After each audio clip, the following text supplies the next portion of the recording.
In this episode, we will discuss the exalted mysteries of Day 1 of creation, covering the hidden mysteries of the angelic battle between St. Michael and Lucifer, and the precepts of God that led to this heavenly contest.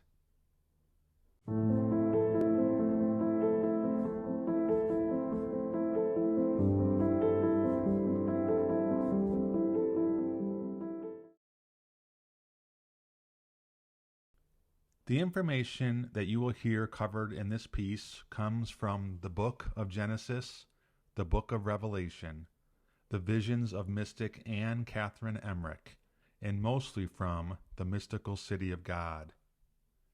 The Mystical City of God is a book written by Maria of Ágreda in years 1655 through 1665. The book consists of 4 volumes: the Conception, the Incarnation, the Transfixion, and the Coronation. The book describes immeasurable mysteries of God, Jesus Christ, and the life of the Virgin Mary as directed by our Creator and dictated to Maria of Ágreda by the Holy Virgin through years of divine contemplations and experiences. God revealed that the instructions, mysteries, and doctrine contained in the mystical city of God were a remedy for the human race for not subjecting itself to His divine light.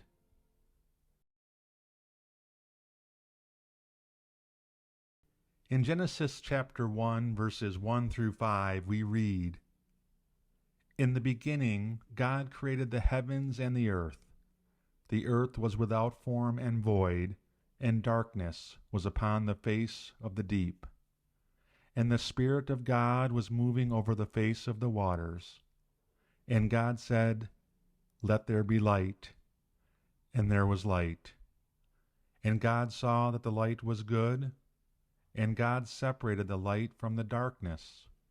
God called the light day, and the darkness He called night. And there was evening, and there was morning, one day." Before God created heaven and earth, the Most High wished to provide for them and create that which is necessary for the attainment of their end, and for living in the manner ordained for them. Before creating intellectual and rational creatures, God created heaven for both angels and mankind. The Lord was presently to divide the light from the darkness, and to call the light day, and the darkness night. And this did happen not only in regard to the natural night and day, but in regard to the good and bad angels. God created the angels at the instant indicated by the word of Moses, "Let there be light." And light was made. So on the first day, which corresponds to Sunday, God created the angels. God made material light and the intellectual or angelic lights. The angels were created in the empyrean heavens and in a state of grace by which they might be first to merit the reward of glory. For although the angels were in the midst of glory, the divinity itself was not made manifest to them face to face and unveiled, until they should have merited such a favor by obeying His precepts and divine will.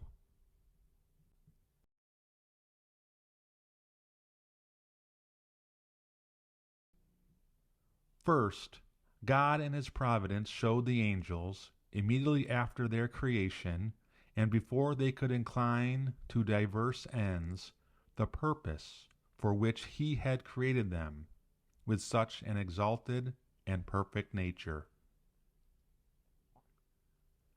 They received a more explicit intelligence of the being of God, one in substance, 3 in person, and that they were commanded to adore and reverence Him as their Creator and highest Lord, infinite in His essence and attributes. In the second place, the angels were informed that God was to create a human nature and reasoning creatures, human beings, lower than the angels, in order that these creatures too should love, fear, and reverence God as their author and eternal good. The angels were informed that these creatures were to stand in high favor with God, and that God was to create a place of pilgrimage for them, to attain what God created in heaven.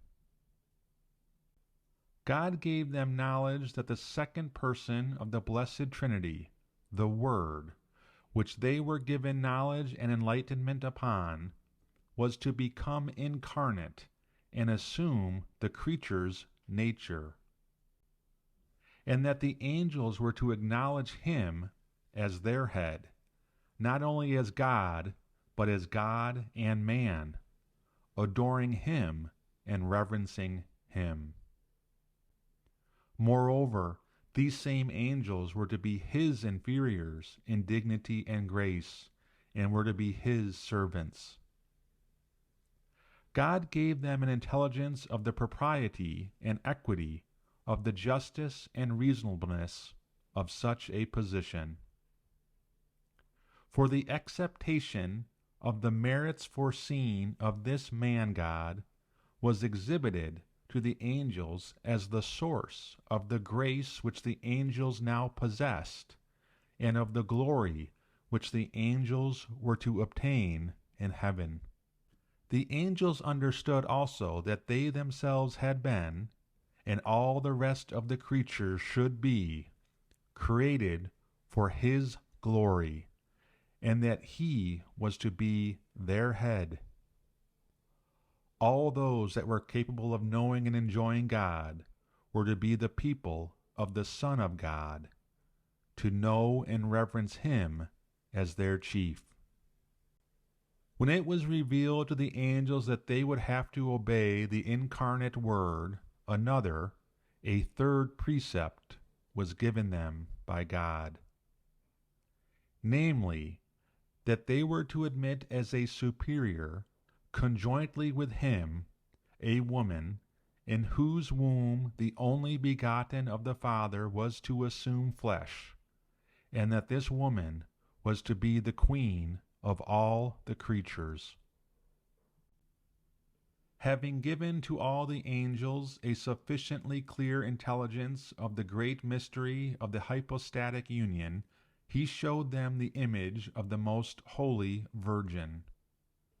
They were shown the perfection of the human nature in the revelation of an image representing a most perfect woman, in whom the almighty arm of the Most High would work more wonderfully than in all the rest of the creatures. For therein he was to deposit the graces and gifts of his right hand in a higher and more eminent manner. This sign or vision of the Queen of Heaven and of the Mother of the incarnate Word was made known and manifest to all the angels, good and bad. The sign is spoken of by the evangelist in Revelation chapter 12, verse 1. And a great portent appeared in heaven, a woman clothed with the sun, with the moon under her feet, and on her head a crown of 12 stars. This sign appeared really in the heavens by divine disposition, and was shown to the good and the bad angels, in order that seeing it they might subject their will to the pleasure and the commands of God. It was as if it were a mirror of the wonderful perfection of the handiwork of God in creating human nature. Although he had already revealed this perfection to the angels in making known to them the mystery of the hypostatic union, yet he wished to reveal it to them also in a different manner, by showing it to them in a mere creature, the most perfect and holy, which next to the humanity of our Lord he was to create. To these commands all the obedient and holy angels submitted themselves and gave their full assent, and acknowledgement, with a humble and loving subjection of the divine will. The good ones at the sign broke forth in admiration and in canticles of praise, and from that time on began to defend the honor of the God incarnate and of his Holy Mother, being armed with ardent zeal and with the invincible shield of that vision.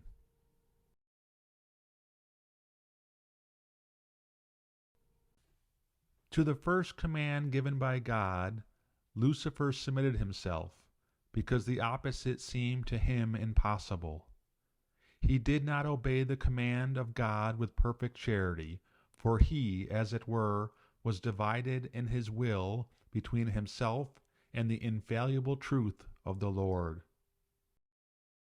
Although grace did not leave him on account of this remissiveness and slowness in the accomplishment of these first acts, nevertheless his bad disposition began with them, for there remained with him a certain weakness and laxity of virtue and spirit, and the perfection of his nature did not shine forth as it should.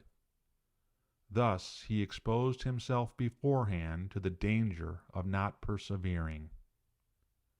To the second and third precepts given to the angels by God, Lucifer, full of envy and pride, resisted and induced his followers to resist likewise, preferring to follow him and disobey the divine command. This wicked prince persuaded them that he would be their chief, and that he would set up a government independent and separate from Christ. So great was the blindness which envy and pride could cause in an angel, and so pernicious was the infection, that the contagion of sin spread among innumerable other angels. Lucifer, however, rose to a higher pitch of pride and boastful insolence. In disorderly fury, Lucifer aspired to be himself the head of all the human race and of the angelic orders. And if there was to be a hypostatic union, he demanded that it be consummated in him. The decree constituting Lucifer inferior to the mother of the incarnate Word he opposed with horrible blasphemies. Lucifer blasphemed and cried out, "Unjust is God in raising the human nature above the angelic. I am the most exalted and beautiful angel, and the triumph belongs to me. It is I who am to place my throne above the stars, and who shall be like unto the highest. I will subject myself to no one of an inferior nature, and I will not consent that anyone take precedence of me or be greater than I."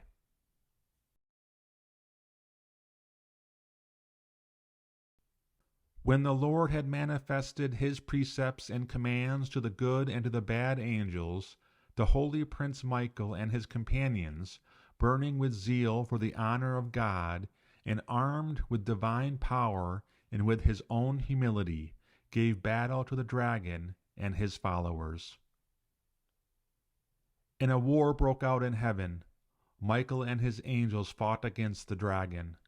The dragon and his angels fought back, but they were defeated, and there was no longer any place for them in heaven.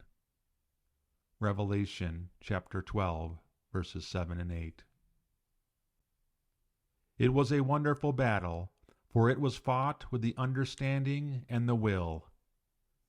Saint Michael resisted the arrogant pride of the dragon, saying, "Who is there like unto the Lord, who dwells in the heavens, or who to compare himself to him? Be silent, enemy, cease thy dreadful blasphemies, and since iniquity has taken possession of thee, depart from our midst, wretch, and be hurled in thy blind ignorance and wickedness into the dark night and chaos of the infernal pains. But let us, O spirits of the Lord, honor and reverence this blessed woman, who is to give human flesh to the eternal Word, and let us recognize her as our Queen and Lady." With such arms Saint Michael and his angels gave battle, fighting with the powerful rays of truth against the dragon and his followers, who on their hand made use of blasphemies. Lucifer, at the sight of the holy prince, not being able to resist, was torn with interior rage and sought to fly from his torments. It was the will of God, however, that Lucifer should not only be punished, but also conquered, in order that by his fall he might know the truth and power of God.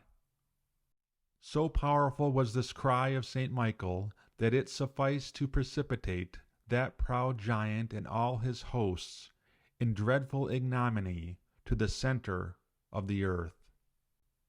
The great sign of the woman served the good angels as a shield and as arms of battle against the evil ones, for at the sight of it all the evil angels' power of reasoning weakened and was brought to confusion and silence, since they could not endure the mysteries contained in this sign. And just as by divine power this mysterious sign appeared, so also now the other figure or sign of the dragon appeared. Thus it is written in Revelation chapter 12, verse 9, "The great dragon was thrown down, that ancient serpent, who is called the devil and Satan, the deceiver of the whole world.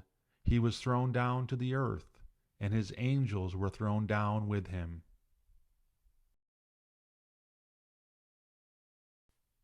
The wicked plans which he proposed and enjoined upon his confederates, namely that they should deceive and pervert all those that live in the world, manifest sufficiently the wickedness of this dragon.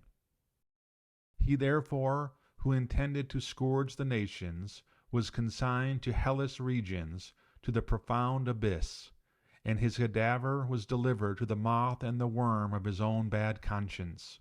For through the sins which these disgraced angels had committed, they made themselves unworthy of the eternal vision and company of the Lord. Their memory was blotted out from his mind, where they had been written by the excellences and graces of the nature given to them. Having lost the right to the places which had been reserved for them, if they had obeyed, it passed over to mankind.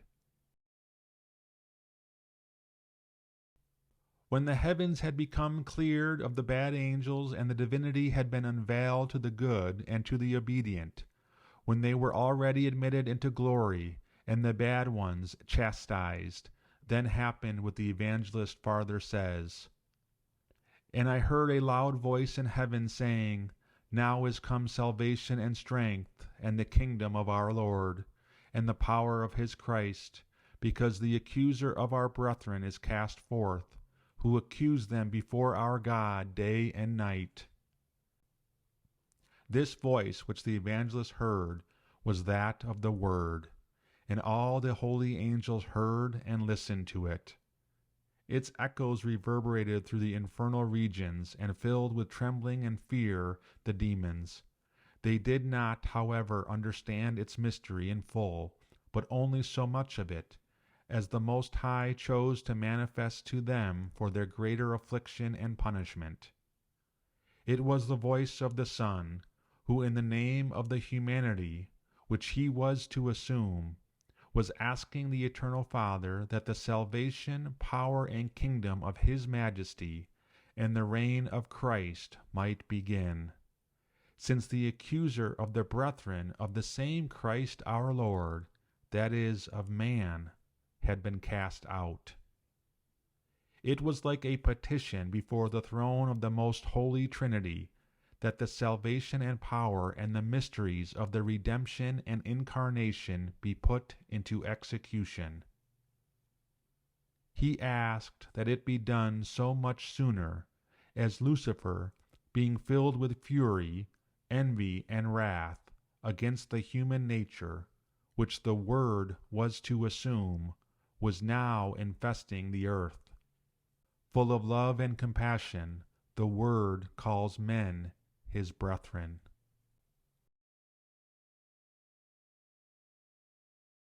On account of these mysteries, the sacred text in Revelation chapter 12, verse 12 adds, "Rejoice then, O heaven, and you that dwell therein.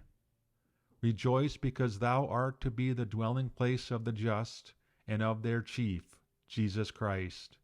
Rejoice, O heaven, because of all the material and inanimate creatures none obtained a better lot, for thou art to be the house of God, who will endure through the eternal ages, and thou art to receive as thy queen the most pure and most holy creature that emanated from the power of the Most High. Therefore rejoice, heaven and all that dwell therein, ye angels and ye just, since you are to be the companions and ministers of the Son of the Eternal Father and of his Mother, and you are able to be parts of that mystical body, whose head is Christ himself. Rejoice, ye holy angels, because ministering to them and serving them by your defense and custody, you increase your accidental joy. Let the holy Archangel Michael, the prince of the celestial hosts, rejoice in particular, because he defended in battle the glory of the Most High and his adorable mysteries, and because he is to be the minister of the incarnation of the Word, and a particular witness of all its effect to the end. Let all Archangel Michael's allies and all the defenders of Jesus Christ and his Mother rejoice, since during their ministry they do not lose the joys of essential glory already their own. On account of such divine sacraments, let the heavens rejoice. In summary, on the first day, which corresponds to Sunday, were created the angels. Laws or precepts were given to them for the guidance of their actions.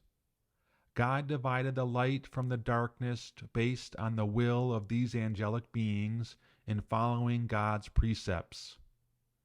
The bad ones disobeyed and transgressed the mandates of the Lord. By divine providence and disposition then succeeded the events which have been discussed here, up to the morning of the second day, corresponding to Monday. The duration of these days corresponds to the small periods or delays which intervene between their creation, activity, contest, and fall, or glorification. Thank you for watching the video on day 1 of creation. If you found this video insightful or interesting, then consider liking it or sharing it with someone. Please subscribe for more videos like this one.